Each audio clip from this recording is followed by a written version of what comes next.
بسم اللہ الرحمن الرحیم۔ السلام علیکم۔ پروگرام علم و حکمت میں خوش آمدید۔ میں ہوں محمد حسن الیاس۔ ناظرین محترم، غامدی صاحب نے جو تصور سنت پیش کیا ہے اور 23 اعتراضات سیریز میں علماء کی جانب سے بالعموم جو اعتراضات تنقیدات کی جاتی ہیں ان کا جواب دیا ہے، جہاں پر پورا استدلال انہوں نے بیان کیا ہے، اس کو سننے کے بعد لوگوں کے قلوب و اذہان میں کچھ سوالات، کچھ ترددات، کوئی ابہامات، کوئی تنقیدات پیدا ہوتی ہیں۔ یہاں پر ہم ان کو زیر بحث لے کر آ رہے ہیں۔ جو لوگ تفصیلی نقطہ نظر جاننا چاہتے ہیں وہاں پر پورا استدلال سن سکتے ہیں۔ آغاز کرتے ہیں حضرت سابق ہمارے ساتھ تشریف فرما جناب جاوید احمد غامدی صاحب۔ السلام علیکم غامدی صاحب۔ وعلیکم السلام۔ ہم سب بہت شکریہ آپ کے وقت کا۔ ہم سب آپ سے قدم بقدم ان مسائل کو جاننے کی کوشش کر رہے ہیں جو کسی صاحب علم کی گفتگو سننے کے بعد طلباء کے ذہن میں پیدا ہوتے ہیں۔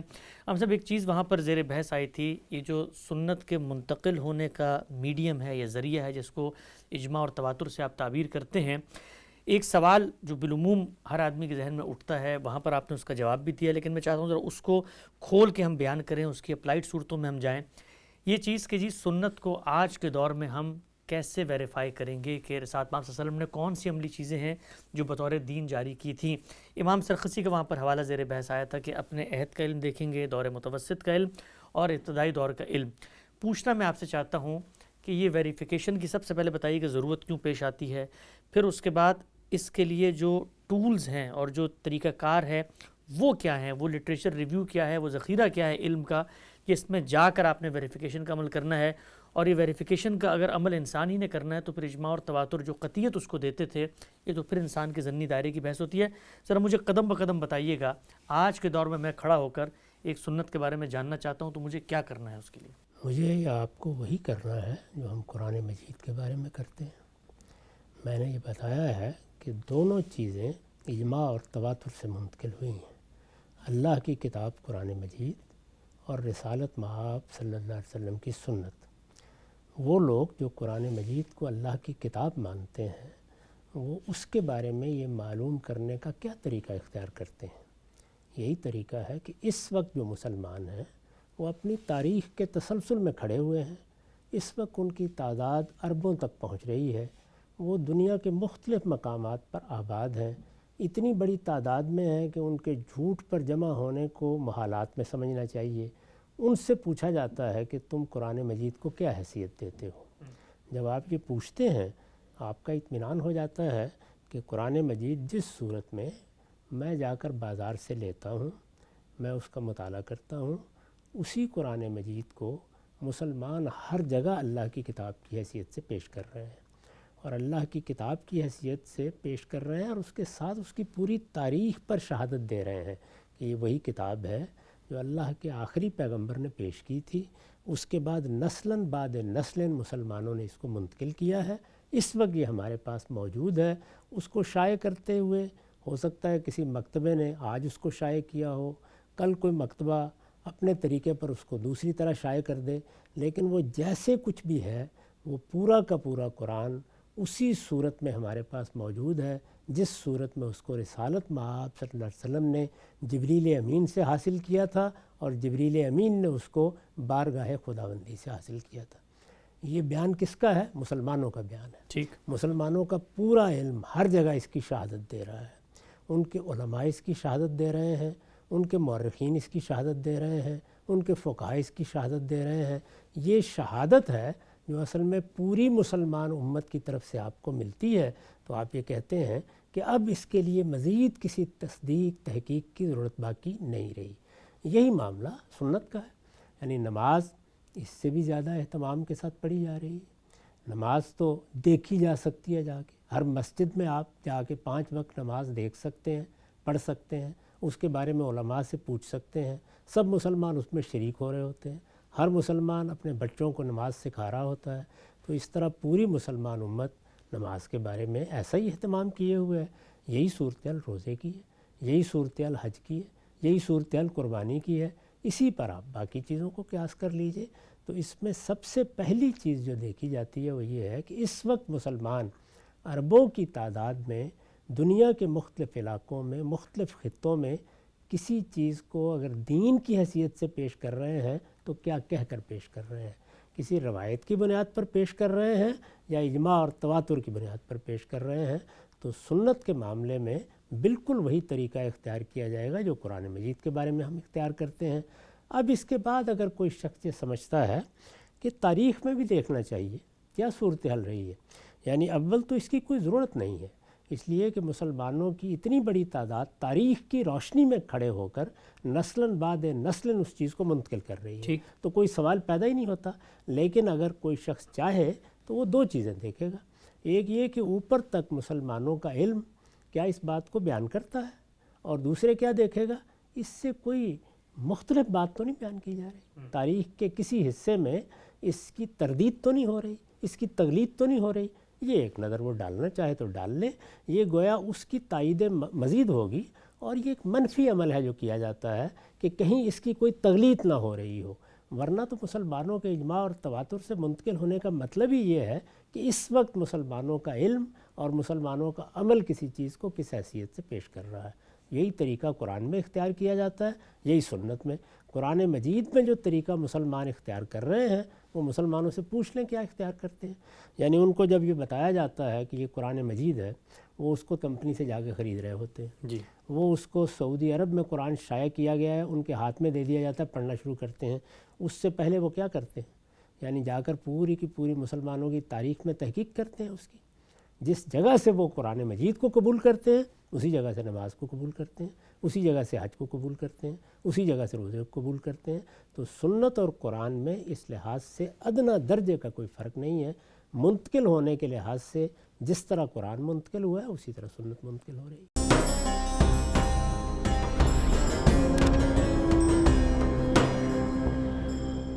ہم سب اصولی نقطہ نظر واضح ہوا۔ آپ نے فرمایا کہ کسی چیز کے بارے میں تردد پیدا ہوتا ہے تو ہم جا کر اس کو مسلمانوں کے علم میں دیکھیں گے۔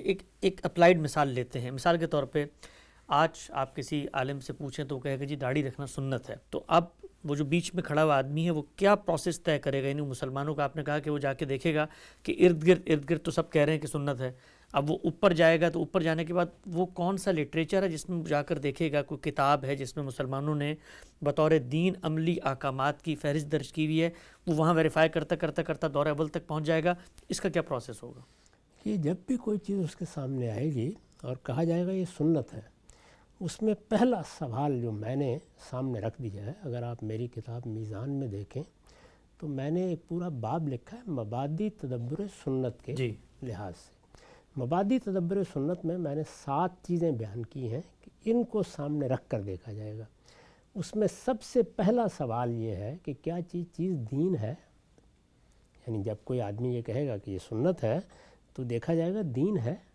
ہم یہ جانتے ہیں کہ سنت کا لفظ ہمارے ہاں ہمارے علم میں نبی صلی اللہ علیہ وسلم کی عادات کے بارے میں بھی بولا جاتا ہے، نبی صلی اللہ علیہ وسلم کے معمولات کے بارے میں بھی لوگ یہ لفظ استعمال کر لیتے ہیں، چنانچہ فقہا سنت کی پھر قسمیں بیان کرتے ہیں کہ یہ شرعی چیز ہے، یہ شرعی چیز نہیں ہے، یہ کوئی عادی چیز ہے، بہت سی قسمیں بیان کرتے ہیں۔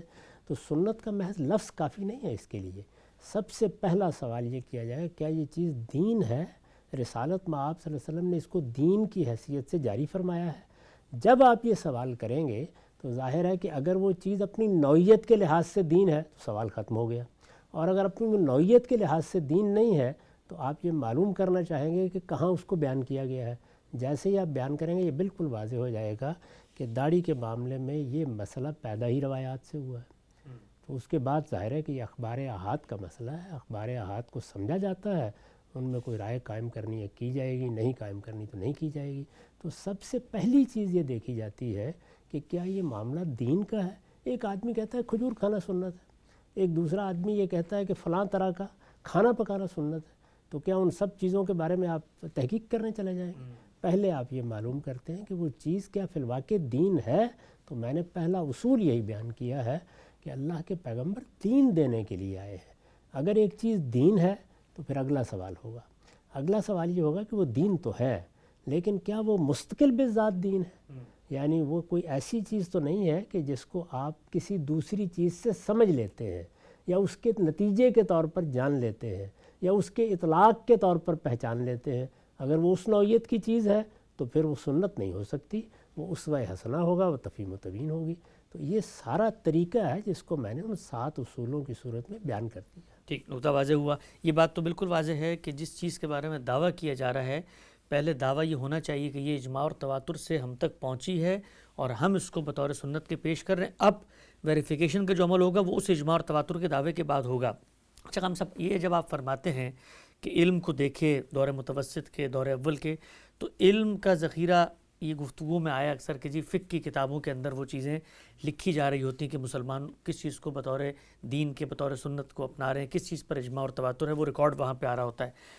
عام طور پہ تاثر یہ ہے، لوگ سوال بھی پوچھتے ہیں، چلے ہم گئے ہیں کسی چیز کے بارے میں چیک کرنے، صرف اپنے اطمینان کے لیے، کوئی تردد نہیں پیدا ہوا کہ بھائی یہی چیز پہلے سے لے کر آج تک ہے۔ جس طرح قرآن مجید پہ بھی لوگ اعتراضات کرتے ہیں تو ہم کہتے ہیں کہ دیکھیے قرآن تو ہمیشہ سے اسی طرح چلا آ رہا ہے، اور کوئی پرانا نسخہ بھی ملتا ہے تو ہم کہتے ہیں دیکھو اس میں بھی یہ لکھا ہوا ہے، اس میں بھی یہ لکھا ہوا ہے۔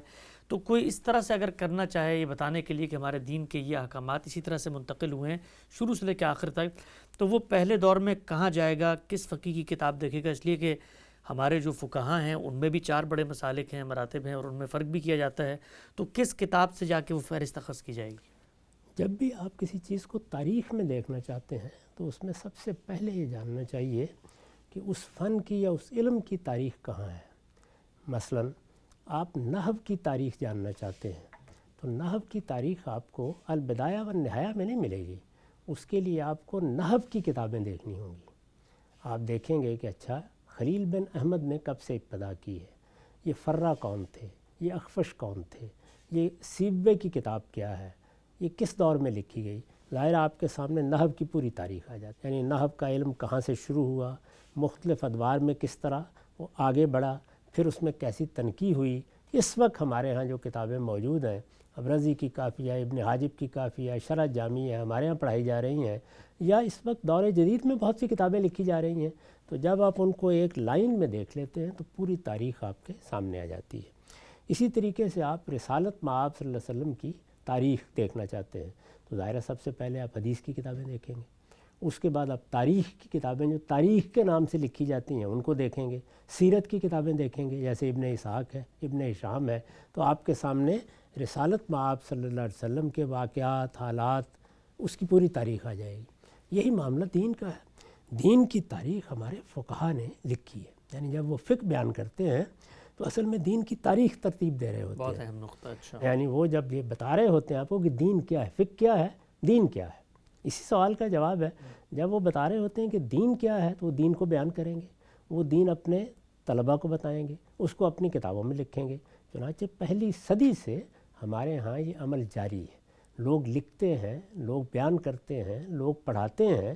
اب جب آپ امام ابو حنیفہ سے شروع کرتے ہیں یا امام مالک سے شروع کرتے ہیں تو تصنیفات بھی آپ کے سامنے آنا شروع ہو جاتی ہیں اور ان کے شاگردوں کی روایت بھی آپ کے سامنے آنا شروع ہو جاتی ہے۔ اس طرح عہد بعہد وہ چیز ثبت ہوتی چلی جاتی ہے، بالکل ایسے ہی جیسے میں نے نحو کی مثال دی۔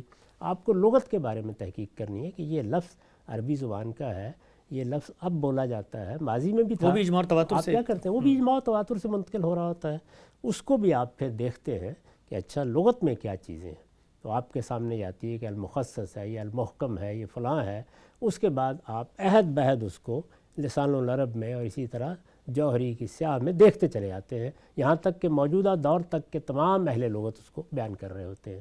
تو یہی طریقہ ہے، یعنی ہر علم کی تاریخ اس علم سے متعلق کتب میں دیکھی جاتی ہے اور اس سے متعلق اہل علم کے ہاں اس کو سمجھا جاتا ہے۔ تو اگر آپ دین کی تاریخ جاننا چاہیں تو آپ کو فقہ کی طرف رجوع کرنا چاہیے۔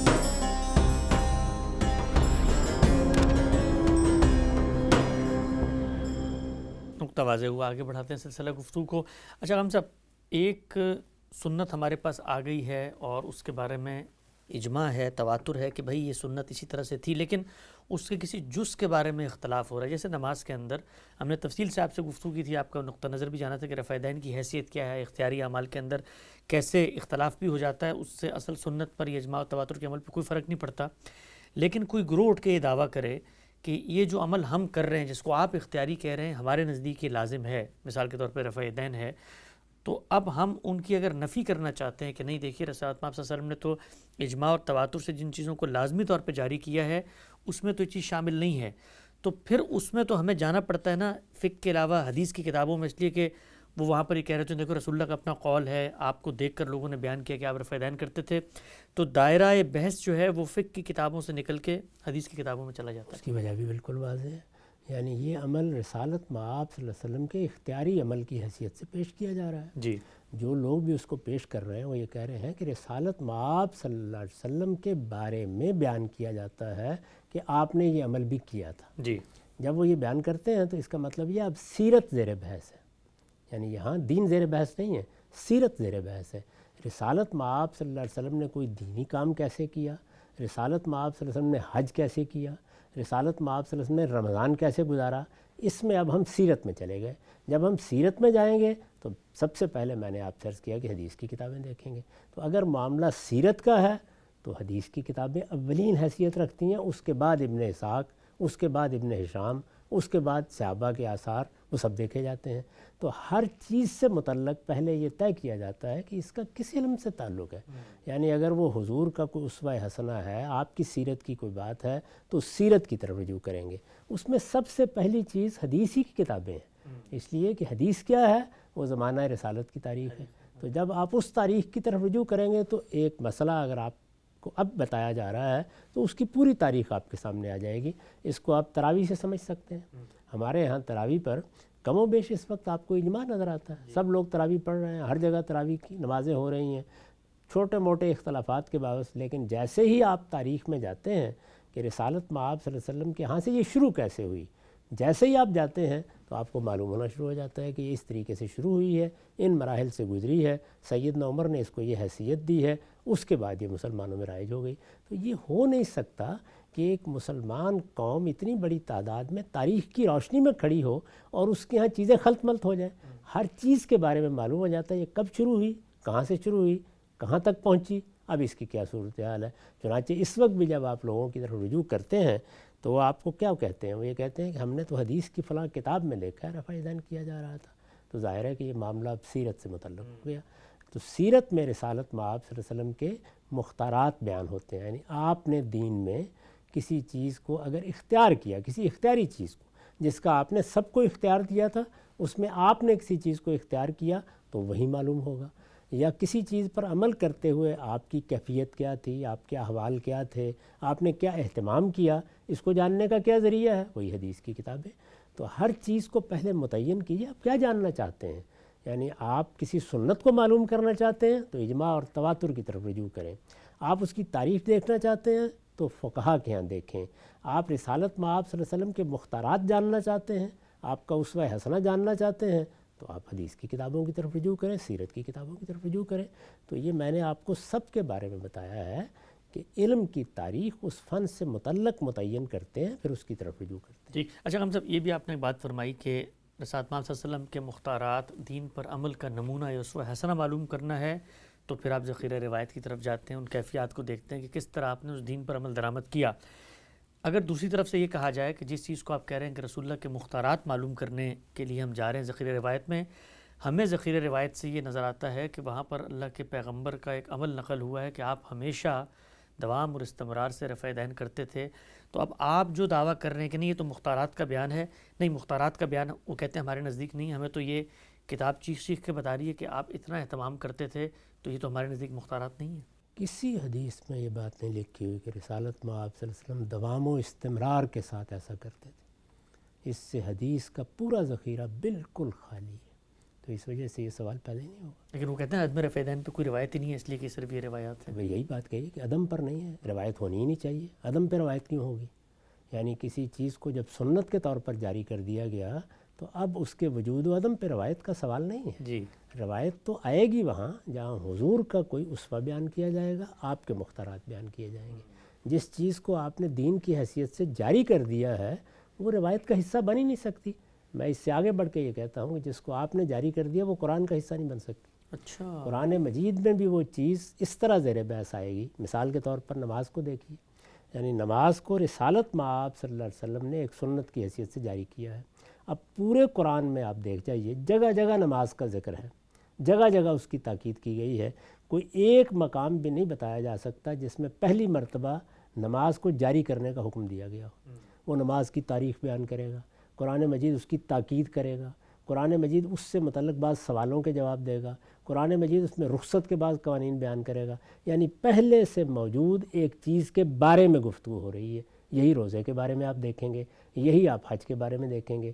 تو حدیث کی کتابوں میں بھی یہی ہوگا کہ پہلے سے موجود ایک چیز کے بارے میں اگر کوئی سوال ہوا ہے تو اس کا جواب دیا جا رہا ہے، اگر کوئی بات پوچھی گئی ہے تو اس کو واضح کیا جا رہا ہے، اور اگر حضور کے کسی عمل کے بارے میں کسی صحابی نے یہ دیکھا کہ یہ عمل ایسے بھی کیا ہے تو اس کو بیان کیا جا رہا ہے۔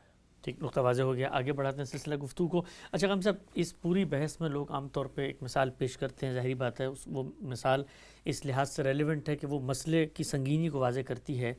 جس وقت آپ نے مثال کے طور پہ یہ جو سنتوں کی فہرست مرتب کی 27 عنوانات کے تحت سینکڑوں کی تعداد میں سنتیں ہیں، ان میں ابتدا میں نو مولود کے کان میں اذان، یعنی بچہ پیدا ہو تو اس کے کان میں اذان دی جائے گی، اس کو بطور سنت شمار کیا۔ کیوں شمار کیا؟ اس لیے کہ آپ کو آپ کے ارد گرد کا جو علم تھا، یعنی پہلا جو سٹیپ آپ کے اپنے مطابق اجماع اور تواتر کی ویریفیکیشن کو یا جاننے کے لیے ہے، اس میں آپ کو وہ چیز سنت نظر آئی کیونکہ سب لوگ اس کو سنت کہہ رہے تھے۔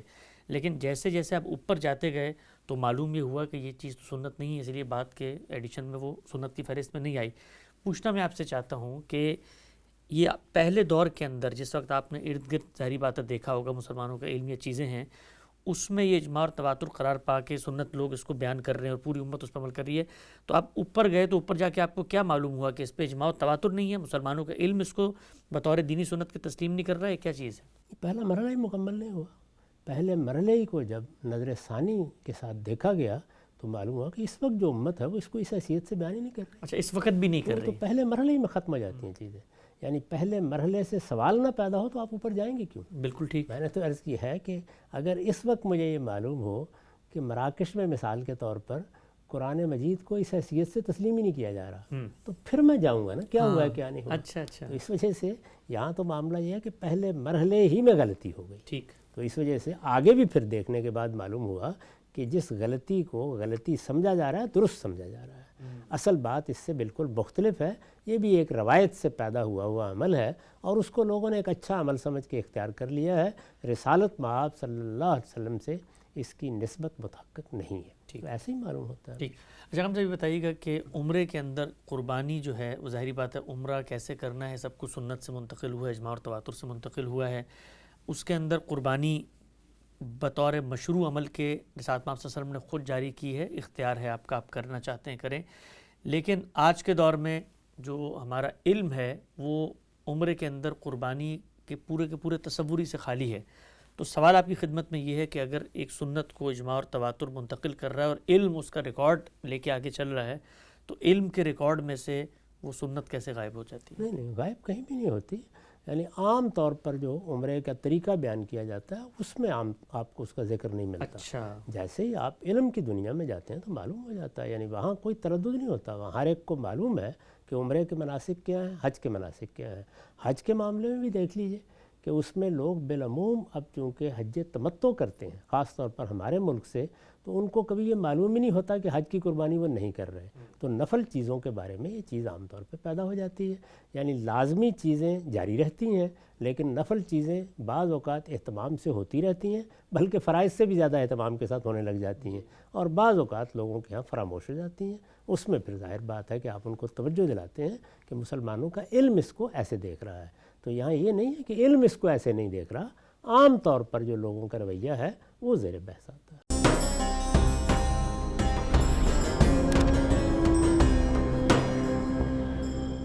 ایک اور نقطہ ہم سب ذہن میں آتا ہے کہ بہت ساری ایسی سنتیں بھی ہیں جن پہ رسالت مآب صلی اللہ علیہ وسلم نے خود تطوعاً عمل کیا، جیسے حج کے اندر احرام باندھنے کے بعد جو کچھ چیزیں نظر کی حوالے سے لازم ہو جاتی ہیں، جیسے آپ نے خوشبو نہیں لگانی، آپ نے بال ناخن نہیں تراشنے، اللہ کے پیغمبر نے غیر حاجیوں کو بھی بطور تطوع ان 10 دنوں میں ذی الحجہ کے اس پر عمل کی تلقین فرمائی۔ اب ہم جب علم کو دیکھتے ہیں تو خود علم بتاتا ہے کہ تابعین کے دور میں وہ چیز اس طرح سے مسلمانوں کے اندر مشروع نہیں ہو سکی، یا آگے نہیں بڑھ سکی۔ ابن مسیب کو اس میں قول بھی نظر آتا ہے کہ مسلمان یہ عمل نہیں کر رہے۔ اب آج کے دور میں جب لوگ اس کو دیکھتے ہیں تو وہ کہتے ہیں کہ یہ تو گویا کوئی دین میں اضافہ ہو گیا، تو آپ پھر اسی پہلو کی طرف توجہ دلاتے ہیں کہ بھائی آپ اصل سنت کو دیکھو، وہ تو ویسے ہی قائم و دائم ہے، سنت پر تطوعاً عمل میں بھی اختلاف ہو جاتا ہے دنیا کے اندر۔ تطوعاً عمل میں اختلاف ہو جاتا ہے، اطلاق میں اختلاف ہو جاتا ہے، وہ ایسے ہی جیسے قرآن مجید کے احکام میں تفسیر میں اختلاف ہو جائے گا۔ قرآن مجید میں جو احکام دیے گئے ہیں وہ تو ہمارے پاس پہنچ گئے ہیں، لیکن ان کے اطلاق میں کیا اختلاف نہیں ہوتا، ان کے فہم میں اختلاف نہیں ہوتا، تو اختلافات کو الگ سے دیکھا جاتا ہے کہ وہ کیوں ہوئے ہیں. وہ اگر قرآن مجید کی کسی بات کو سمجھنے میں ہو رہا ہے تو سمجھنے سمجھانے کا عمل ہوگا. وہ اگر کسی سنت کے فہم میں ہو رہا ہے تو اس کے بارے میں گفتگو ہو جائے گی. یہاں تک اس چیز کا تعلق ہے جس کا آپ نے ذکر کیا، اس میں حضور نے پہلے سے موجود ایک سنت کو اٹھایا ہے اور اٹھا کر اس کے بارے میں لوگوں کو تلقین فرمائی ہے. اس طرح کے جتنے معاملات ہیں یہ اطلاقی معاملات ہیں. اطلاقی معاملات میں اس کی ضرورت نہیں ہوتی کہ اجماع اور تواتر سے نقل ہو. اطلاقی معاملات تو اصل میں کسی چیز پر مبنی ہیں. اسی وجہ سے میں نے پہلے بھی توجہ دلائی کہ سب سے پہلا سوال جب دین کے بارے میں گفتگو ہو تو یہ ہوتی ہے کہ یہ کیا کوئی مستقل بذات چیز ہے. اگر وہ مستقل بذات چیز ہے تو اب یہ ضروری ہے کہ وہ اجماع و تواتر سے منتقل ہو. وہ کسی پر مبنی ہے، وہ کسی چیز کی تفہیم ہے، وہ کسی چیز کی وضاحت ہے. اس کو میں آپ اخذ کر سکتے ہیں، اس کو ایک فقیہ استنباط کر کے بتا سکتا ہے، اس میں کوئی معنی نہیں ہے. یہ تو کسی بھی طریقے سے منتقل ہو جائے. وہ ہمارے علماء جو تفسیریں لکھ رہے ہیں یا دین کی شرح و وضاحت کر رہے ہیں وہ اسی اصول پر کر رہے ہیں. دین جب اپنی مستقل بذات صورت میں آتا ہے تو اس کے لیے ضروری ہے کہ وہ پیغمبر کی نسبت سے آئے. اس کے لیے ضروری ہے کہ وہ مسلمانوں کے اجماع اور تواتر سے منتقل ہو. بالکل ٹھیک ہے. اچھا ہم صاحب ایک اور نقطہ آج ہی ایک صاحب علم کی جانب سے یہ تردد مجھے موصول ہوا کہ وہ یہ کہتے ہیں کہ یہ بات جب غامدی صاحب فرماتے ہیں کہ یہ دین جو ہمارے ہاتھوں میں ہے یہ قرآن و سنت میں آتا ہے اور یہ اجماع اور تواتر سے نقل ہوا ہے، جو قطعی ذرائع ہیں ان کے اندر کسی قسم کی گنجائش نہیں ہوتی کہ کسی چیز کی آمیزش ہو گئی ہے. ہم پورے یقین ایقان اذعان کے ساتھ کہہ سکتے ہیں کہ اللہ کا وہی دین ہے جو پیغمبر نے دیا تھا. وہ یہ پوچھتے ہیں کہ یہ بات ہمیں سمجھ میں آتی ہے کہ جب اللہ تعالیٰ کسی چیز کو دے رہے ہیں رہتی دنیا تک کہ لوگ اس پہ عمل درآمد کریں تو وہ جس ذریعے سے آیا ہے اس کو بھی قطعی ہونا چاہیے، اور وہ جس چیز میں منتقل ہوئے زبان میں منتقل ہوئے تو اس کو بھی ہم یہ کہتے ہیں کہ قطعیت کے ساتھ یہ اپنے مفہوم اور مدعا کو ہم تک منتقل کرتی ہے. عند المتکلم یہ چیز قطعی ہے. وہ یہ کہتے ہیں کہ ہم یہ بھی مانتے ہیں کہ قلت علم اور قلت تدبر سے آپ چیزوں کو سمجھنے میں اختلافات کا شکار ہو جاتے ہیں. جو ابہام انہوں نے مجھے منتقل کیا اور جس پر میں آپ کی رہنمائی چاہتا ہوں وہ یہ ہے کہ یہ بات کہنے میں تو سمجھ میں آتی ہے قلت علم قلت تدبر سے آپ کسی چیز میں سمجھنے میں اختلاف پیدا کر لیتے ہیں، لیکن ایک چیز جو اللہ کی طرف سے دی گئی ہے اس میں یہ امکان کیوں باقی رہتا ہے کہ انسان کا قلت علم اور قلت تدبر اس کی انڈرسٹینڈنگ پہ اثر انداز ہو جائے. اس کو تو اتنا بیان اتنا واضح ہونا چاہیے کہ یہ اختلاف پیدا ہی نہ ہو. پوچھنا میں آپ سے چاہتا ہوں، مجھے یہ بتائیے گا وہ دائرہ کیا ہے کہ جہاں پر اختلاف ہوتا ہے. دیکھیں مثلا نماز کے معاملے میں پوری امت میں کوئی اختلاف نہیں کہ نمازیں 5 ہیں، لیکن اختلاف کس میں ہوگا؟ ایک جز رفع یدین پہ. قرآن کے معاملے میں پورے قرآن پہ کوئی اختلاف نہیں ہوگا، لیکن کہاں اختلاف ہوگا؟ کسی لفظ کے معنی میں. تو اس پہ مجھے بتائیے گا کہ جو اختلافات ہو جاتے ہیں اجماع اور تواتر سے آنے والی چیزوں میں بھی یہ کس سطح پر ہوتے ہیں اور کس دائرے کے اندر ہوتے ہیں؟ دیکھیے بات یہ ہے کہ اللہ تعالیٰ نے انسانوں کو دین دیا ہے. انسانوں کے علم کا مطالعہ کرنا چاہیے. ان کے ہاں تاریخ ایسے ہی منتقل ہوتی ہے. ایک بڑا حصہ وہ ہے جس کے بارے میں کبھی اختلاف نہیں ہوتا. اس کے بعد جزیات پیدا ہوتے ہیں. ان جزیات تک جب آدمی رسائی حاصل کرنا چاہتا ہے تو وہاں فہم کی ضرورت پڑتی ہے. تو جس جگہ فہم کی ضرورت پڑتی ہے وہاں اختلاف بھی ہوگا، جس جگہ فہم کی ضرورت نہیں ہے وہاں اختلاف بھی نہیں ہوگا. بہت اہم نقطہ ہے. یعنی اگر ایک چیز بیان ہی منتقل ہو رہی ہے اس کو سمجھنے سمجھانے کا عمل کرنا ہی نہیں ہے ٹھیک تو وہاں اختلاف کا کیا سوال ہے؟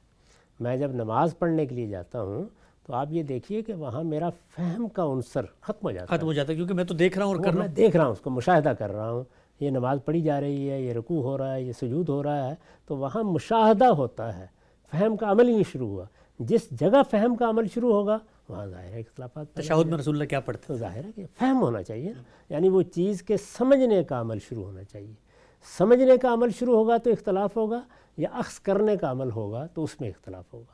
اخذ کرنے کا مطلب یہ ہے کہ ایک چیز روایت کی گئی ہے، آپ کہتے ہیں کہ یہ تو راوی ٹھیک نہیں ہے، ان لوگوں نے صحیح طریقے سے اس کو بیان نہیں کیا، تو یہ اب کیا ہے؟ اخذ کرنے کا عمل زیر بحث آ گیا. اس لیے اخبار احاد کے اخذ کرنے کے عمل میں اختلاف ہو جاتا ہے. یعنی وہاں کوئی آدمی ایک روایت کو قبول کرتا ہے، کوئی قبول نہیں کرتا. یہ اخذ کرنے کا معاملہ ہے. جن معاملات میں سمجھنا ہے وہاں پر ایک چیز اجماع اور تواتر سے منتقل ہو گئی جیسے قرآن ہے، لیکن چونکہ فہم داخل ہو گیا ہے، جب فہم داخل ہوگا تو اختلاف پیدا ہو جائے گا. تو یہ چیز سمجھنی چاہیے پہلے کہ کس جگہ اختلاف ہوتا ہے. یعنی اختلاف چیز کے ثبوت میں اس وقت ہوتا ہے جب وہ احاد سے آتی ہے، اور اس کے سمجھنے میں اس وقت ہوتا ہے جب وہ فہم سے متعلق ہوتی ہے. اگر یہ دونوں چیزیں نہیں ہیں تو اختلاف کی کوئی وجہ ہی نہیں. بالکل نقطہ بالکل واضح ہو گیا، اور لوگ عام طور پہ اس طرح کے اختلافات میں الجھ کر جو ان کا اعتماد ہے اس چیز کے اوپر جس سے آ رہی ہے اس کو متزلزل کر لیتے ہیں. نقطہ واضح ہوا. اچھا ہم سب ایک اور چیز واضح کیجئے گا.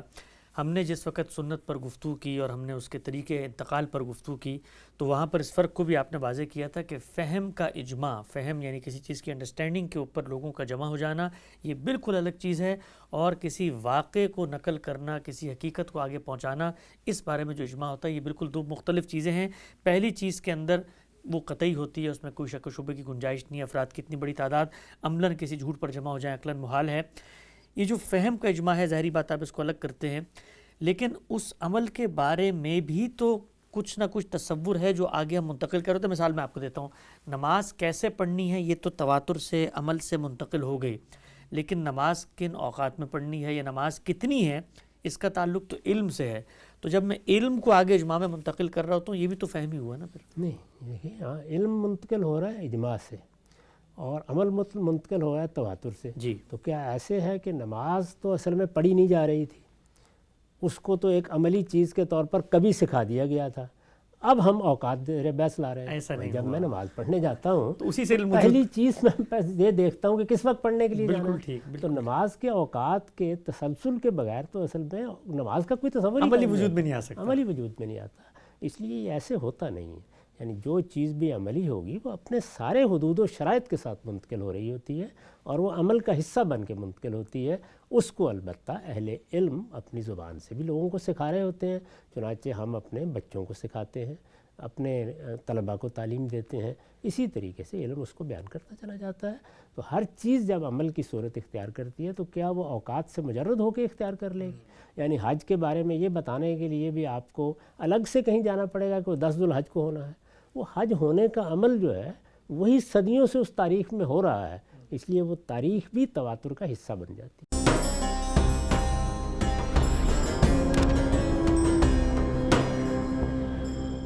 نقطہ بالکل واضح ہو گیا. بہت ہی اہم اور باریک نقطہ تھا. ہم سب مختصر سا ایک اور سوال آپ کی خدمت میں رکھتا ہوں. یہ بیان کیجئے گا کہ اکثر گفتگو میں زیر بحث آیا جس وقت آپ یہ بتاتے ہیں کہ رسالت محمد صلی اللہ علیہ وسلم کو نیا دین لے کر نہیں آئے اور جو دین کے عملی احکامات ہیں وہ انبیاء کی روایت میں پہلے سے چلے آ رہے ہیں. خود قرآن نے ہدایت کی ہے کہ آپ صلی اللہ علیہ وسلم اسی کی پیروی کریں گے. اس پس منظر میں جب یہ بات کی جاتی ہے کہ سنت تو زمانی اعتبار سے قرآن سے مقدم ہے، گویا قرآن جو مرتب کتاب کی صورت میں آیا وہ جس چیز کو ریفر کر رہا ہے وہ پہلے سے انیشیٹ ہو چکی ہے، موجود ہے. اس پر ایک صاحب نے یہ سوال اور اعتراض کیا ہے کہ یہ کہنے کی ضرورت کیوں پیش آتی ہے؟ اگر ہم یہ کہیں تو پھر اس لحاظ سے تو قرآن بھی مقدم ہے، اس لیے کہ جو کچھ رسالت محمد صلی اللہ علیہ وسلم قرآن کی صورت میں پیش کر رہے ہیں تمام انبیاء کے صحف میں وہی بات بیان ہوئی ہے. اس سے جو بات تصور جہاں پر جاتا ہے وہ یہ کہ سنت گویا اوپر ہے، قرآن اس کے نیچے ہے، سنت زمانی اعتبار سے مقدم ہے، قرآن مؤخر ہے، اور سنت گویا حکم بننے کی جگہ پر چلی جاتی ہے. اور جب ہم کہتے ہیں پہلے سے جاری تھی تو پھر پہلے کا جو عہد ہے وہ ذہن میں آ جاتا ہے. تو یوں کیوں نہ کہا جائے کہ سنت اور قرآن دونوں ہی پہلے سے جاری تھے اور انہی دونوں چیزوں کو رسالت محمد صلی اللہ علیہ وسلم میں آگے پہنچا. قرآن کیسے جاری تھا؟ قرآن مجید ایک کتاب ہے، وہ ایک خاص جگہ سے شروع ہوتی ہے، خاص جگہ پہ ختم ہوتی ہے. اس میں اللہ تعالیٰ نے 114 صورتیں نازل کی ہیں. وہ کلام الہی کی حیثیت سے پڑھا جاتا ہے یا کانٹینٹ کی حیثیت سے دیکھا جاتا ہے؟ کلام الہی الفاظ. تو کلام الہی کی حیثیت سے کہا جاتا ہے کہ قرآن مجید مؤخر ہے. ظاہر ہے کہ وہ تورات اس سے مقدم ہے. اگر کوئی آدمی کہے گا کہ تورات اور قرآن میں مقدم مؤخر کا کیا تعلق ہے تو آپ یہی کہیں گے کہ تورات مقدم ہے، قرآن مؤخر ہے. ہاں. تو یہ تو اصل میں زمانی ترتیب ہے جو تاریخ کو واضح کرنے کے لیے بیان کی جاتی ہے، اور اس سے جو غلط فہمیاں پیدا ہوتی ہیں وہ بھی رفع ہو جاتی ہیں. اس لیے کہ جب کوئی چیز پہلے موجود ہوتی ہے تو اس کے بارے میں گفتگو کا انداز اور ہوتا ہے. جب اس کو آج آپ ابتدا کر رہے ہوتے ہیں تو اس کے بارے میں بات کا انداز، گفتگو کا انداز بالکل مختلف ہو جاتا ہے. تو یہ مقدم مؤخر کیا چیز ہے؟ یعنی رسالت مآب صلی اللہ علیہ وسلم سے پہلے آئے ہیں حضرت مسیح، زمانے کے لحاظ سے وہ مقدم ہے، یہی بتایا جائے گا. تو یہ کس نے کہا ہے کہ قرآن مجید پہلے سے موجود تھا؟ نہیں، قرآن مجید کا دین موجود تھا. اس کے کانٹینٹ کے بارے میں آپ یہ کہہ سکتے ہیں کہ وہی دین تھا، وہی توحید تھی، وہی آخرت تھی، وہ پہلے سے بھی کتابوں میں موجود تھی. قرآن کب موجود تھا؟ قرآن مجید رسالت مآب صلی اللہ علیہ وسلم پر ایک خاص وقت میں نازل ہونا شروع ہوا اور اس کے بعد 23 سال میں پایہ تکمیل کو پہنچا ہے. وہ تو 23 سال کے عرصے کے دوران میں بھی پورا موجود نہیں تھا، کجھا یہ کہ مقدم اس کو کر دیا جائے. تو یہ بالکل ناقابل فہم بات ہے.